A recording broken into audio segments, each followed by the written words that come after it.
کیا اپنے آپ کو عاشق رسول کر سکتے ہیں؟ یہ لفظ جو ہے ایک بدعت ہے، اس میں کوئی شک نہیں۔ پیارے رسول صلی اللہ علیہ وسلم کے بارے میں اللہ تعالیٰ نے قل ان کنتم تحبون اللہ فاتبعونی یحببکم اللہ، اور لا یؤمن احدکم حتی اکون احب الیہ، تم میں سے مکمل ایمان والا وہ شخص نہیں ہو سکتا جب تک اس کے باپ اس کے بیٹے سے میں زیادہ محبوب نہ ہو جاؤں۔ تو عشق کا لفظ اللہ نے کلام پاک میں نہیں استعمال کیا ہے، نہ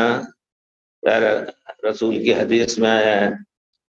اور نہ دور دور تک بزرگوں کے الفاظ میں جو سلف ہیں، بزرگ کا لفظ تو عام ہو جاتا ہے لیکن ہمارے سلف ہیں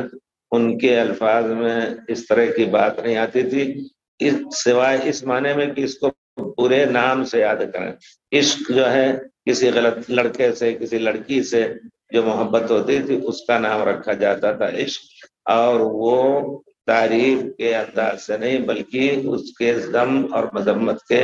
انداز سے علماء نے ذکر کیا ہے۔ تو یہ بھی ایک عاشق رسول ایک بدعت ہے، اور خود آپ ان سے پوچھئے کہ عشق تم یہ کہہ سکتے ہو کہ میں اپنی ماں سے عشق کر رہا ہوں، اپنے باپ سے، اپنی بیٹی سے عشق کر رہا ہوں، اگر یہ لفظ بول سکتے ہو تو تم عاشق رسول بولو۔ لیکن وہ خود جانتا ہے کہ عشق کا معنی اچھا معنی نہیں، اچھے معنی میں نہیں استعمال، اس سے کوئی اس طرح کا سوال آ چکا ہے۔ بہرحال یہ چیز غلط ہے،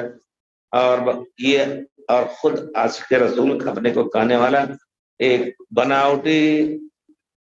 پیارے رسول سے اس کا محبت نہیں ہوگی، بدعتوں کا مجموعہ ہوگا۔ اور پیارے رسول اگر محبت ہے پیارے رسول سے تو آپ کی ایک ایک چیز کو ڈھونڈ کر کے اس پر عمل کرتا، لیکن دیکھیں گے جو شخص دعویٰ کر رہا ہے وہ ہر اعتبار سے کھوٹا نظر آئے گا آپ کو، یہ تجربہ ہے۔